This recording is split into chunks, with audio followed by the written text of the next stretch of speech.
Everyone welcome back to my channel. మేము రీసెంట్గా Bengaluru to Lepakshi వెళ్ళాం. ఆ ఎక్స్పీరియన్స్ ఎలా ఉంటుందో మీతో కూడా షేర్ చేసుకోవాలి కదా, మరి అందుకే ఈ వీడియో. మేము మార్నింగ్ 6 o'clockకి బెంగళూరు నుంచి స్టార్ట్ అయ్యి 9 o'clock కల్లా లేపాక్షి రీచ్ అయ్యాం.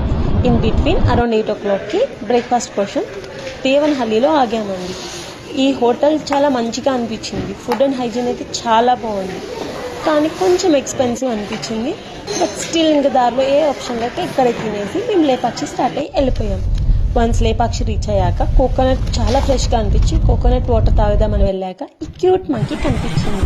చూడండి ఎంత బాగా తింటుందో. నీట్గా కోకోనట్ తీసుకొని తర్వాత స్టార్ట్ అయ్యి మేము ఇప్పుడు టెంపుల్లోకి పదండి కలిసి టెంపుల్లోకి వెళ్దాం.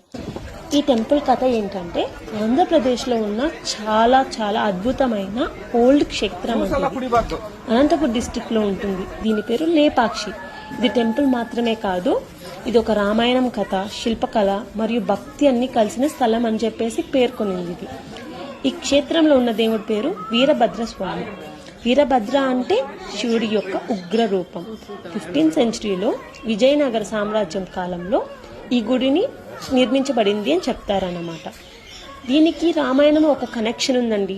రామాయణం కనెక్షన్ ఎలా అంటే రామాయణంలో జటాయువు ఉండేవాడు కదా, అప్పుడు లేపాక్షి అనే పేరు ఎలా వచ్చిందో తెలుసా మీకు? ఓకే, రామాయణంలో జటాయు రావణుడితో యుద్ధం చేసి భూమి మీద పడిపోయాడు. అప్పుడు శ్రీరాముడు చెప్పాడు లేపాక్షి. అక్కడి నుండి ఈ ప్రదేశానికి లేపాక్షి అనే పేరు వచ్చిందని నమ్మకం అంట. ఇక్కడ టెంపుల్ ఈ పిల్లర్స్ చూసారా? ఆర్కిటెక్చర్, ఈ గుడిలో ఉన్న స్తంభాలు చూస్తుంటే మనుషులు ఎలా చేశారో అని ఆశ్చర్యం కలుగుతుంది.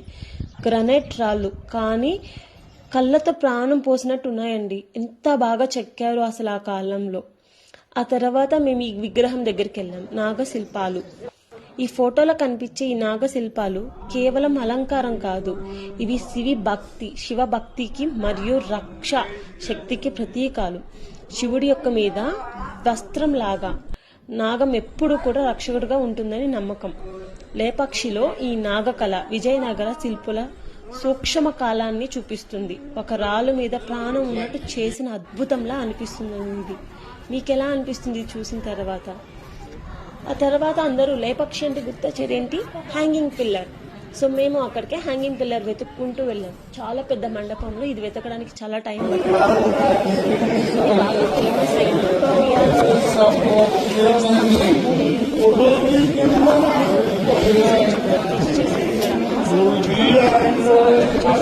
అసలు టచ్ అలాంటి ఈ పిల్లర్ మొత్తం ఈ మండపాన్ని ఇలా హోల్డ్ చేస్తుందంటే అసలు ఎంత గ్రేటో కదా.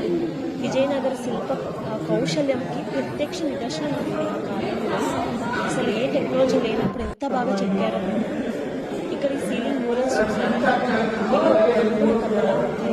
రామాయణం, మహాభారతం మరియు పురాణాలు దృశ్యాలు ఇక్కడ అన్ని రంగులు చిత్రీకరించిన ఎంత నీట్గా కనిపిస్తాయి. చూస్తూ ఉంటే ఇంకా ఇంకా చూడాలని ఫీలింగ్ అనిపించేలా ఉన్నాయి.